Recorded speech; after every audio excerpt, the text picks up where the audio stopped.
날씨가 부쩍 따뜻해졌습니다. 비록 밖에 잘 다니지는 못해도 차 안에서라도 벚꽃 핀 것을 보니 좋았는데요. 벚꽃이 만발한 것 같더니 순식간에 져버려서 너무 아쉽습니다.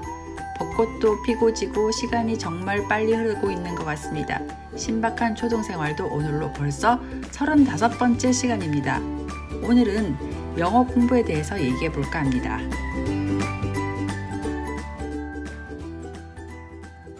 영어, 사실 초등학교 학부모님들이 가장 관심 많은 교육 주제 중 하나이기도 하고요.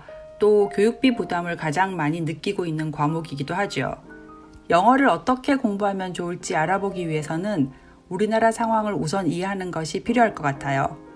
우리나라는 영어가 실제 사회나 생활에서 사용되지 않고 그냥 외국어로만 쓰이는 이른바 English as Foreign Language, 즉 EFL 상황인 거예요. 실제로 사용하고 있지 않은 말을 교실 안에서 공부를 통해서만 배우는 상황인 거죠.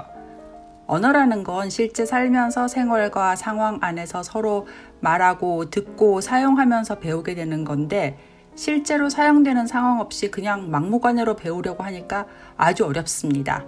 아마 학부모님들도 경험하셨을 거예요. 언어를 배우는데 가장 중요한 규칙은 use it or lose it. 즉 사용하라, 그렇지 않으면 잊어버린다는 건데요. 언어를 배우기 위해서는 계속 사용해야 하는데 우리나라에서는 교실에서 배운 영어를 교실 밖에서 사용할 기회가 거의 없는 거예요. 그러니 단어나 문법도 계속 외우는데 잊어버리고 그러면 또 반복해서 외워야 하고 그러다 보니 영어를 왜 배워야 하는지도 모르겠고 재미도 없어지는 거예요. 그러면 영어를 왜 배워야 할까요? 아마 정말 여러 가지 이유가 있겠죠. 글로벌 시대에 외국인과 의사소통하기 위해서, 업무를 하기 위해서, 외국 문화를 알기 위해서, 그리고 솔직히 말하면 교육과정에 있어서와 시험을 치기 위해서입니다. 이런 이유는 어른들에게는 이유가 될지 몰라도 아이들에게 이런 이유를 대면서 그러니까 영어 공부가 필요한 거야. 그래서 영어 공부 열심히 해야 해. 라고 하기에는 설득력이 없습니다. 초등학교 나이 또래에서 영어 공부를 하도록 하기 위해서는 영어 공부가 재밌어야 합니다. 그런데 대부분 여기에서부터 실패를 하게 됩니다.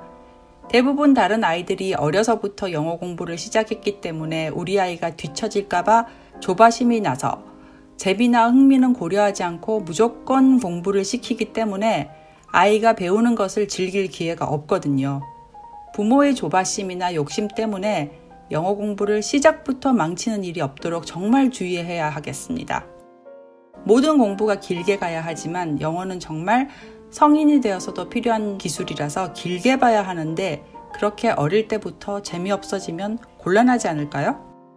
하루에 단어 수십 개 외우고 재미없는 문법 공부 계속하는 식으로 접근해서 영어 공부를 너무 어렸을 때부터 지겹고 포기하고 싶은 것으로 만들지 않아야 합니다. 공부가 재미있기 쉽지 않지요. 영어 공부 재밌게 하는 방법은 없을까요? 아이들이 각각 모두 다르니까 재미있는 영어 공부 방법도 아이들의 흥미나 관심사에 따라 달라집니다. 이런 방법에 대해서는 다음 시간에 좀 더 구체적으로 알아보도록 하겠습니다. 지금까지 아이의 성장과 가정의 행복을 위한 유쾌한 부스터 신박한 초등생활이었습니다.